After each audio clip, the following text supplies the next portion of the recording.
Welcome to another edition of How to Build Lifetime Cash Flow Through Real Estate Investing. I'm Khleif, and I'm absolutely thrilled that you're here. And you are going to get tremendous value from the guy that we're interviewing today. His name's Easton, and he is the YouTube king of apartment marketing. Now, he actually teaches people about marketing their buildings, their apartments, and he's got a hell of a presence on YouTube, and knows a ton about this industry and about this business. So we're really blessed to have him on the show. Matt, welcome, my friend. Hey, Rod, thanks for having me on Lifetime Cash Flow Through Real Estate Investing. It's an honor to be here. Oh, thank you, buddy. Thank you. And we're gonna have a great time. And let's just dig right in. Maybe you could actually give us a little background as to how you got in the business and why you love this business, because you obviously must love it to be as successful as you are in it. So maybe you can speak to that a little bit. Sure. So back in the day, late 90s, early 2000s, I spent 7 years in management consulting for multifamily, everything around cash flow optimization. So that was, working with vendors, improving the sales process. And then in 2007, I joined Multifamily Traffic. As a lot of people know, Multifamily Traffic is the Google company. So we're all about driving hot qualified leads to properties using Google. What I love about this industry, Rod, is probably some of the same stuff why you got into it and why a lot of the listeners of the podcast.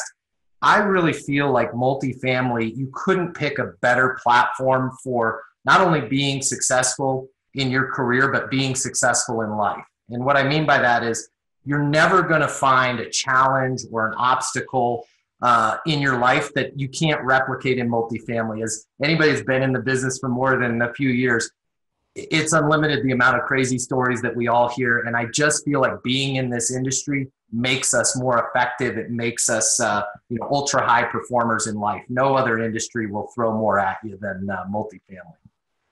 Yeah. Okay. Awesome. Well, couldn't agree more. And so let's dig right into some strategy. I know you just recently came up with an acronym before we started recording. You mentioned an acronym called C.O.O.L. So let's speak to that first. What does that represent? Yeah. So a lot of times investors, they get everything right. They get the right asset. They get everything in place, but they kind of forget to be cool. And what I mean by cool is this: the C in cool is cash flow. And as we all know, as an investor, cash flow is king. If the property's not cash flowing, there's no point in us owning that asset. There's no point in us taking the risk to be in that asset. And cash flow is driven by the two O's, which are occupancy and optimal rent. Now, the end of that cool chain is L, which is leads. And that's where I think a lot of operators get it wrong, is they set everything up right, they hire everybody, and then they just miss it on the input of leads coming into the property. They underestimate the amount of calls that they need coming into the leasing office to lease those apartments, and they underestimate the fact that they need to focus on a high-performance leasing process. If you can get 10 times more calls coming in than you think you need, and you've got a fantastic process, everything else in that asset will fall into place. You can have the worst amenities in town, you can be in a subpar location, but if the phone is ringing off the hook all day, every day, and you know how to handle and manage those leads, you're going to be okay. You're going to be fully occupied, and you're going to be able to raise those rents when that opportunity arises. Now, I know we're going to drill in on strategies for driving leads, but at a high level, what are the bellwether platforms, ideas, strategies for making that phone ring off the hook? Great question, Rod. And this is where I think a lot of owners kind of get that deer in the headlights look, and they get overcome by a lot of information coming at them. And what I mean by that is they forget about the process and they start focusing on products. They'll go to conferences and they'll go to seminars and they'll hear all these things about, social media or, this new way of capturing leads. And what they forget is they forget to take a moment, close their eyes, and think about, what would I do if I needed an apartment? And it's amazing how that just gets lost at these seminars, at conferences. if you needed an apartment right now, let's say, Rod, let's say I said, I'm going to pay you $3 million a year and you got to live in Orlando, Florida for the next year. You're not going to go to your Facebook and start scrolling through your Facebook feed to find an apartment. You're going to go to Google and you're going to say apartments in Orlando or 2-bedroom luxury apartments in Orlando. And it's amazing to me at how they forget just how apartments get rented. Back in the day, you know, when I was in college 25 plus years ago, we went to the grocery store, we opened up the little thing, we bought the For Rent magazine, or we drove around and we looked for signs and balloons. People don't do that anymore. But at the same token, they also don't go to their social feeds to look for an apartment. So that would be the first thing that I would recommend to an owner is just sit back and think, what is the process of renting an apartment and how can I get myself out of obscurity? How can I get my property in front of those renters in that precious present, as I like to call it, that kind of opening when they're looking for an apartment? So what you're saying is Google AdWords are the belle of the ball. Can you dig in on that a little bit? Or are there, you know, I mean, I'd like to know if there are any other strategies or if that is the strategy. Yeah, Google in general is the belle of the ball. I mean, when people end up on an ILS, they're still going to Google first. Nobody types in www, even Trulia, Zillow. Maybe if you're single family home real estate, you download the Zillow app because that's a major purchase, but nobody's typing in, you know, apartments.com or whatever the ILS is. They still search first and then they end up on those sites. So that's what an owner should think about is, you know, how can I make sure that I'm in that first tier of search rather than having to buy, you know. What do you mean by first tier? What does first tier mean? When somebody types in a keyword, so for the Orlando example, apartments in Orlando on Google. A lot of people don't realize, but Google pays Siri $3 billion a year to power Siri. So even if you're using your AI, your Siri, that is still being powered by a Google search. So what I mean by first tier is those major keywords that somebody's looking for. Gotcha. Okay. And, you know, I know you offer this service, but let's say somebody wants to try this on their own. They set up a Google account. They pick their keywords that relate to that area and market that they're in, and they buy them. And any other tips you can give on that front? Absolutely. So if you're going to run your own campaign, Google they make $98 billion a year selling ads. So it's very easy to spend all of your money. Some tips for somebody running their own campaign. I like to call it my list method. You want to make sure that you're showing that ad to somebody that's local, that they're ideal for the property, that it's safe, and you're going to get a high volume of traffic. So what I mean by that, Rod, is make sure that you don't run a national campaign. In leasing apartments, your hottest prospect is going to be right across the street. And with Google, you could find enough leads right there within a few zip codes of your community to get that property leased. The other thing you want to make sure is that it's not creeping into things like Section 8 or felon friendly. And for the listeners out there, they can see this. They can see the effects of a poorly managed campaign. All they have to do is pick their city and type felon friendly apartments in San Antonio. They're going to see ads for luxury communities. A lot of people don't understand how to weed down and make sure that they're not showing that ad to somebody that doesn't qualify or somebody that's undesirable, or worse, in my opinion, unsafe. You don't really want felons living at, you know, your $40 million asset. Right. And then you want to make sure that you have the right amount of traffic. All of that will fall into place. Now, Rod, that's only half of it, because the other thing that an owner needs to realize is they need to make sure that their leasing process there is also set up, because Right. We will definitely talk about the process, but I just want to circle back just for 1 minute before we move on, based on leads. So besides Google Ads, are there any other options that are there any secondary third tier options for developing leads? Yeah, the one above Google Ads, the king of all kings, would be to be ranked organically, so you're not having to pay those clicks. Now, if you can't get yourself ranked organically, The place I would go would be the ILSs. I would go to an ILS before I went to... By the way, excuse my ignorance, what does ILS stand for? Great question. Internet listing service. So that's going to be your apartments.com, your For Rent, your apartment guide. CoStar, which is the parent company of Now Rent and apartments.com, is rapidly kind of gobbling up all of those companies. But, you know, it is a good solution. It's expensive. The other problem with it is a very noisy marketplace in that every other property in town is going to be in there. That's why a lot of times when that phone rings, that prospect, one of the first questions they ask you is, hey, Rod, you running any specials? You know, how many months free can you give me? It's because they came from that environment. That being said, it is a good environment for generating. Okay. All right. Fair enough. So let's now talk about systems. I know you've got a 6-step profit leasing process. Can you give us the highlights on that and chat about, you know, the back end? Obviously, the leads is one thing. You get them in the door, but if you don't know how to handle them when they're in the door, you're going to lose them anyway. Absolutely. And this is so important to, you know, owners and investors out there, just if they can have a basic understanding. And I would encourage them to, you know, write these steps down in their notes. The first step is you've got to have the traffic. And we talked about that. I would say whatever you think in terms of calls that you need to the leasing office to keep your asset occupied, I would, just to be safe, I would times that number by 10.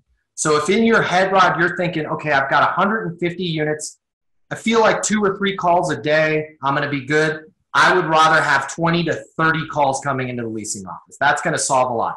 Now let's get into the next 5, because this is the meat and potatoes as you're interviewing property managers and as you're coaching your people and as you're auditing your properties. Number 1, you've got to make sure that they're greeting the prospect. And what I mean by that is they need to be answering that phone in the leasing office. I would like it within 3 rings. And you can test any property out there. My guess is you're going to call 100 properties. Maybe 3 of them are going to answer the phone. Most of them let it go to voicemail. Unfortunately, today, it gets even worse, Rod. Now, because of the lawyers at these REITs, they'll answer, thank you for calling Tiburon Apartments. In case of a life-threatening emergency, hang up and dial 911. So immediately, you've got a freaked out renter. They're not being handled. They're not being answered. And you're making them think about fires, floods, felonies, life-threatening emergencies. It's not good. You've got to greet that prospect. So that's on the phone. You also need to greet the prospect when they walk in. I can't tell you how many times I see leasing agents that do not get out of their chair. They don't make eye contact. They don't smile. They don't walk up to the prospect. So number 1, greet the prospect. Number 2, they've got to determine their wants and needs. And as a guy, you know, I know you, my hometown of Denver, you've done a lot of, you bought a lot of houses here in Denver. You could probably testify to this. Somebody doesn't need a 2-bedroom apartment. That's not a need. They need to live closer to their work, or they need more space, or they're tired of sharing a bathroom with their teenage daughter. I have one of those. I know what it's like to see her bathroom. Those are needs. Your process needs to determine what are the wants and needs of that renter. So that's phase 2. Phase 3 is they need to select a unit and build value in that unit. This is where your smaller investors can completely run circles around the large REITs. The large REITs, you're going to show up. They're going to show you what they want to show you, whether you want to see it or not. They're going to show you 5 or 6 different units. We're getting to the point where it's almost like, hey, just go take a tour on your own. Give me your driver's license and you go look around. That's not sales. That's not going to get it done. A good, qualified property manager will select that unit. They'll build value in that unit. Now, build value by selling the features and benefits. Absolutely. Rod, you told me that you work from home and that you're a view guy. We're going to walk up to 406. As we walk in, we're going to turn to the left. And the first thing that you're going to see is this bedroom that you can set up as your office. And what I love about it, Rod, is it doesn't overlook the parking lot. It overlooks the lake behind the property. So you can sit there, you can get your work done. There's even a small balcony that you can walk out of. That's selecting a unit and building value in that unit. Love it. Before Rod even walked in there, he's already got this vision of, this is the ideal home for me. That's what I mean by selecting a unit and building value. Okay. The last two pieces are fairly easy. Now, the first one I'm going to mention, they never do, and that's why it makes the last one, which is closing hard.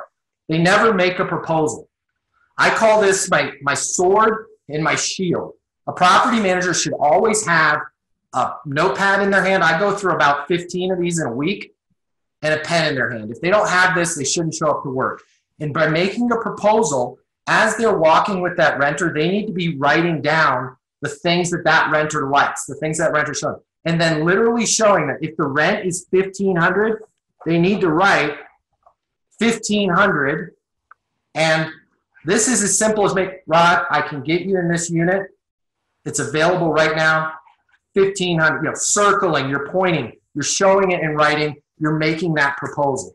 What a lot of times those of you listening, while he was saying this, he's holding up this legal pad with 1,500 written on it, circled. He's pointing to it, and so what you're doing is just like when I'm training in my live events. I've got a visual, so they're not just hearing it; they're also seeing it. You're utilizing more of their senses, and very, very important whenever you're trying to make a sale. That's why a lot of salespeople will have flip charts, or they'll have a PowerPoint presentation or whatever. So you just use a legal pad, you write the number down. Okay, fantastic. Absolutely. And you hit it right on the head, Rod. There's a psychological solenoid in your brain that kind of switches over. When you see something in writing, you compartmentalize that information differently than if I just tell it to you. Yeah. And what I mean by making a proposal, it could be as simple as, Rod, have you seen enough? Where do we go from here?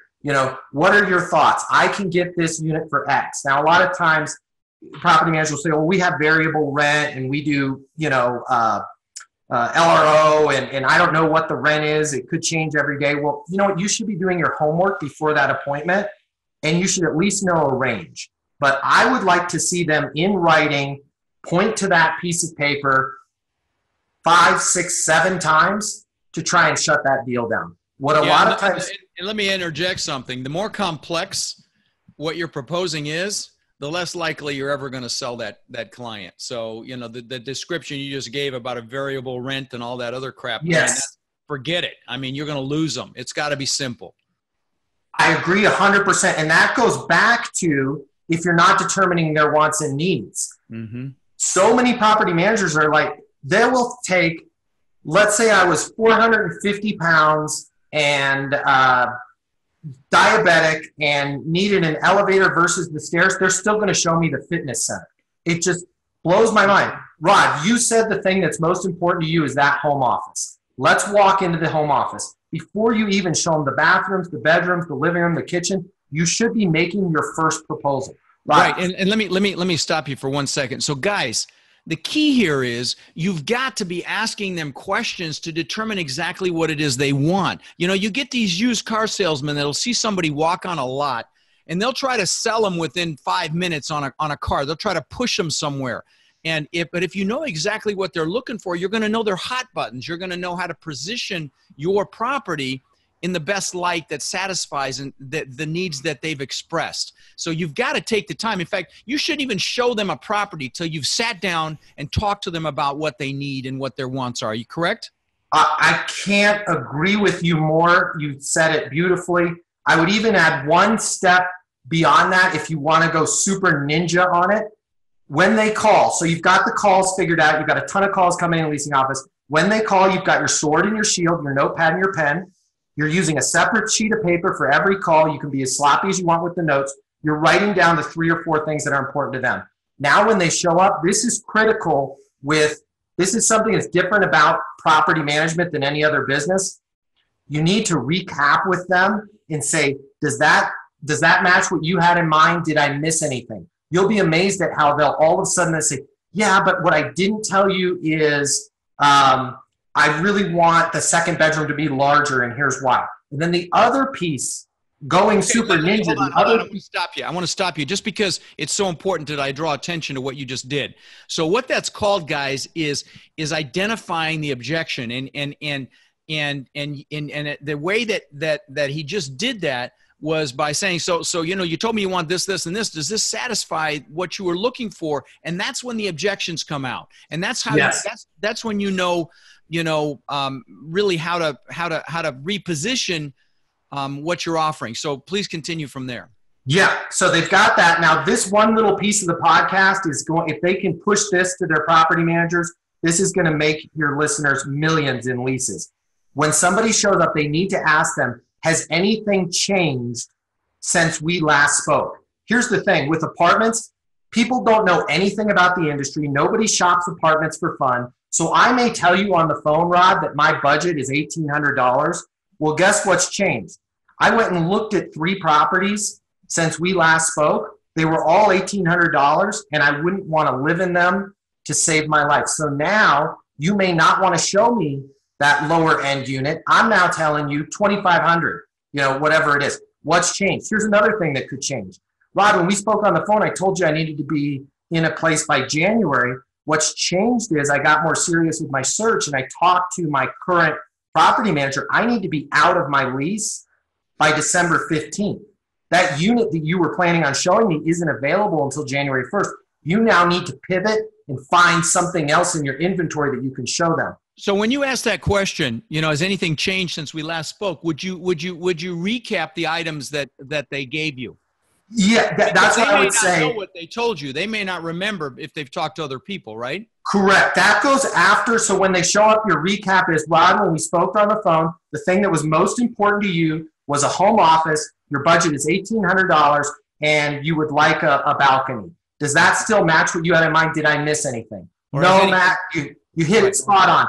Has anything changed since we last spoke? Good. That's the sequence. Okay, good. Yes. Love it. Love it. Love it. Love it. Okay. Well, so what was so talk about closing. How do you close them? Yeah, the great thing here is if you follow in exactly what you said, Rod, and they should go back and go through your trainings, but you've got it spot on. If they follow that process in the front end, it's so funny that whenever I put a YouTube video up, closing, if the subject is anything around closing, it gets 10 times more views. If you follow all of these non-sexy steps in the middle, the close is very, very simple. Because the close is, I've made that proposal in writing. Maybe on the 5th time, you say, you know what, let's do it. We walk down to the office. That's where I'm just going to go through the basic, blocking and tacklings of completing the leasing process. If you follow these other 5 steps, you're going to maybe get one outlying objection that's going to pop back. And then you're going to be able to easily say, hey, Rod, but what you told me was important was ... And a great thing that the listeners can write down is if that outlier comes up all of a sudden. Outlier objection, right. Yeah, something you've never heard of, like, right. Now that I think about it, the rent's just too much money, and the place down the street is $300 a month less. Here's what they need to write down. All things being equal, where would you rather live? That renter's going to say, oh, well, you're too much money. You're $300 too much. I understand, Rod. All things being equal, where would you rather live? Well, I'd rather live here. Now, this is where they need to resist the temptation of walking through their notes and saying, well, you told me the office was important to you. Because if you tell them, it means something. If they say it themselves, it means everything. So all things being equal, where'd you rather live? I'd rather live here. Why? I love that office you showed me. Why else? You're close to my work. Why else? Well, I didn't tell you, Matt, but my best friend, Brian, also lives in this community. That's how I found out about him. Great. Why else? I love that view of the lake that you showed me. Why else? Well, that's pretty much it. Okay. So all things being equal, you'd rather live here. They're $300 less. And then just let them make the conclusion. They then realize, wait a minute, I'm giving up the office. I'm giving up hanging out with Brian at the pool. I'm giving up being close to work. It works. Yeah, guys, when you position it like that and you allow them to make the determinations using that question process, why else, they're selling themselves. So yes. And utilizing questions to steer the conversation and steer the sale is the absolute best and most successful way to sell anything. But and do you ever speak to, by the way, building rapport and treating each of these interactions as creating a friendship?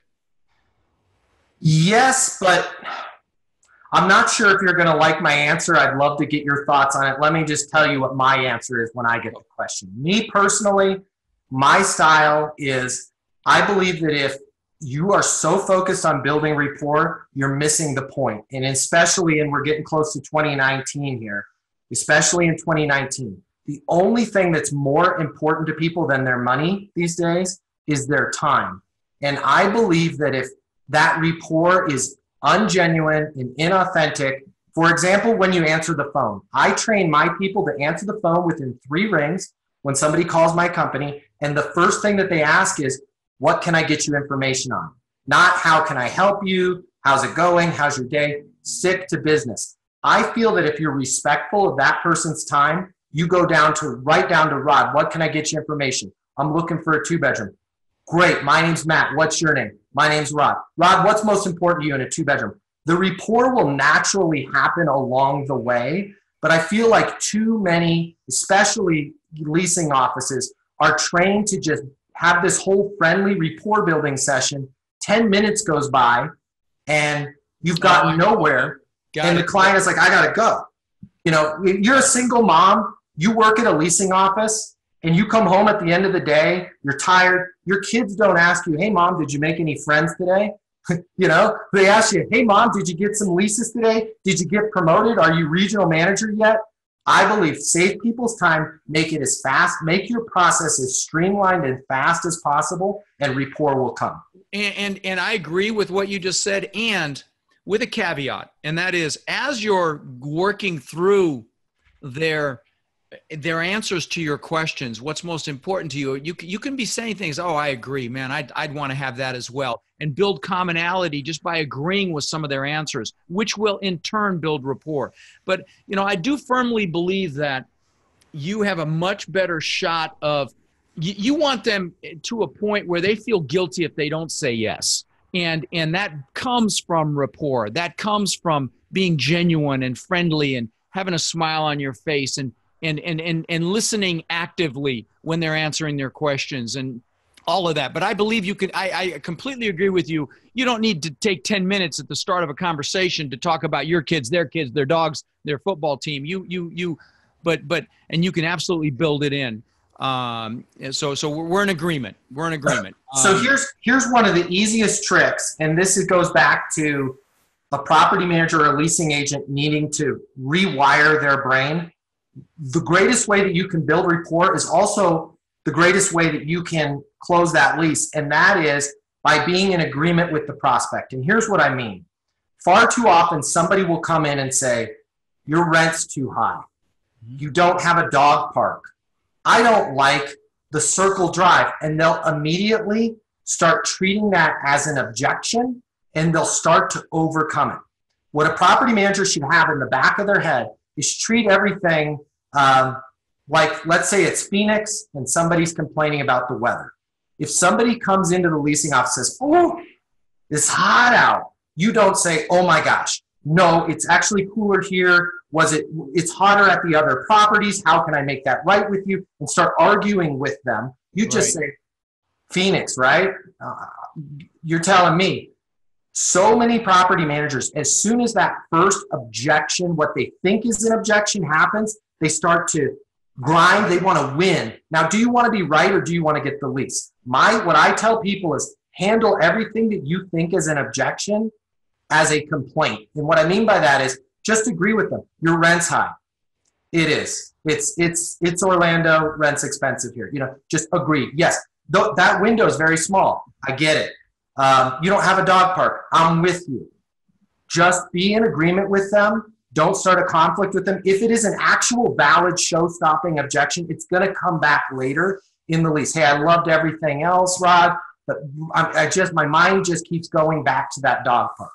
That's where you can say, hey, well, we don't have a dog park, but if we did, where would you rather live? Oh, I'd rather live here. Why? What happens is circled right back to that same strategy. Great. Yeah, it kills rapport. When you come in and tell me, hey, the rent's too high, and I immediately start arguing with you about, no, it's not, and here's why, we're not friends at that point. No rapport. Absolutely no rapport. You're absolutely right. I'm really glad you brought that up. That is a very, very important point. I hope you guys are really paying attention here. This is good stuff. All right, let's shift gears now. Talk about your opinion of social media as it relates to this marketing your units. In general. Yeah. So first of all, social media is a hot topic. It's big. It's growing by leaps and bounds. Here's where I'm not a huge fan of it for multifamily. Number one, social media is a better suited tool for building a personal brand. Like yourself and the podcast, social media is fantastic because I feel like I'm one person connecting with another person. As brands start to enter social media, it begins to feel a little bit artificial. The one brand that does a really great job of that is Red Bull. So Red Bull's almost like a person, like you know what you're going to get with Red Bull. Here's the thing. An apartment, it's not sexy, it's not newsworthy, it's not fashion worthy. Spending your time and money putting ads in there, nobody's going to, wow, I just want to follow this apartment community.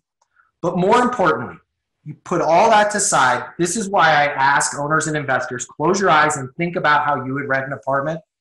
You're never going to go to Instagram and start scrolling through your feeds.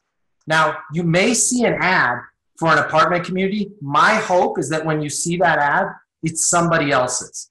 Why? They had to pay for that ad. And all that ad did was trigger that person to remember, oh my goodness, December 15th, my lease is up. I better start looking for an apartment. And it now put that person into the market. Nobody's going to see an ad on social media, click through that ad, and lease an apartment without doing their homework. They may click on it, but they're still going to go and search 2-bedroom apartments near me or whatever the search term is and do their homework. There was a study completed, Rod, and this one blew my mind. Out of the most stressful things in life, you've got a divorce. I know how bad a divorce can be. It's terrible. You've got getting fired from your job. Moving was above both of those as far as stress and worry. Death in the family. Yeah. It basically trumps everything. Right. And you're telling me that you're going to see an ad on your Facebook and click through that without, doing your homework. It just doesn't work. So is there any use for social media at all? What's your position on social media globally then? If you have the budget and you're a big enough company and you want to get involved in social media just because you have money to put, I say go for it. But also you need to realize the caveats. Once you jump in, you can't halfway put your toe in the water. You better be responding to people when they comment on your post. You've now just opened the door to when, that crazy person it's all emotion, it's not facts, says that you're the worst place to live in town. You better have a strategy to deal with that. If you're willing to do all of those things, go for it. But I would say put all of your marketing dollars in a place that's going to bring you hot, qualified people that you can close. I don't think social is the right channel. Okay. Fair enough. So what is, last big question about this, what is your greatest amenity when you own a property? It's going to be your people. And that's where I think a lot of portfolios get it wrong. A lot of investors miss this. They look at buying the right asset, making sure that it's competitive, but then they will just, hire a property manager because, she has 20 years of experience. Sometimes those individuals with 20 years of experience are exactly what you don't want working at your property. They're not getting out of their chair. They're used to, 15, 20 years ago, there was far less competition in multifamily. And as long as you had somebody in that office that could fog a mirror and you had a balloon out in front of your property, you were going to get traffic and lease units. It's cutthroat. It's competitive now. You need to set yourself apart by your people. Hey, they don't have Matt down the street. I care about you. I understand what your needs are. I learned that the most thing that is important to you is your 15-year-old daughter, and you don't want to walk through a cosmetics cloud every time you go to the bathroom, so we're going to get you your own bathroom. If you have a property manager that is a people person and understands that they're in the people business first and the property business second, you're going to crush all of the dog washes, the bike storage, the rooftop saltwater pools all day long, because you understand how to determine what that renter's one or two most important needs are and how to service them. So let's say you're a property owner and you're self-managing, and you need to hire this leasing/property management person for your 40 to 80 unit property. What are you looking for in this person? What are the traits that you're looking for in this person? And this is easier said than done, Rod, because I know. Believe me, I've hired hundreds of people, so I'm just curious. It's sad. I know what you're going to say, but I want to hear it. The gem that I'm looking for, like, where would you, that old expression, you had me at hello, where they would have me at hello would be if they came into that interview and asked me what my goals were and what was important to me. And they spent the time in that interview talking about me and my current situation, the capabilities that I need in a property manager, and the next steps in them giving me those needs.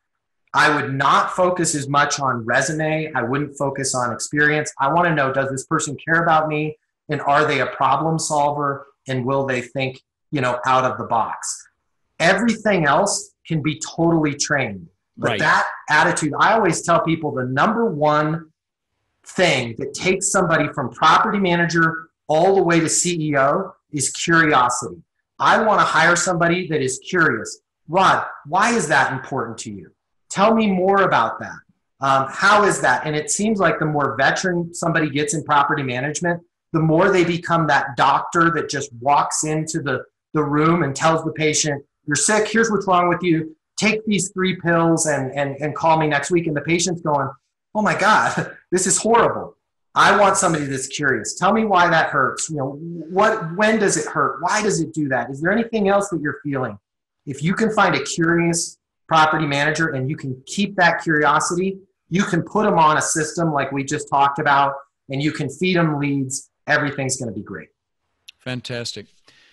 Well, listen, you have added tremendous value today, and multifamilytraffic.com is your website. I know you offer Google AdWords services and systemization training for this industry, but you've added a tremendous amount of value. I'm actually going to listen to this episode again myself. And I know I've got you coming to my multifamily boardroom mastermind here in short order, and we're pushing somewhere between 2.5 and 3 billion in assets being represented there. So that if that's not a vote of confidence for those of you guys listening, for my opinion of Matt here, I don't know what is. But Rod, I really appreciate you inviting me to the event. It's amazing, and it's an honor to be there, and I really look forward to it. All right, my friend. Well, we'll see you soon, and I appreciate you being on the show, buddy. Thanks for having me. All right, take care. Thank you for listening to the Lifetime Cash Flow Through Real Estate Investing podcast. If you've enjoyed the show, please take a minute to visit iTunes and leave your comments. For more resources or to connect with us further, please visit our website at rodkhleif.com. Tune in next week for our next show.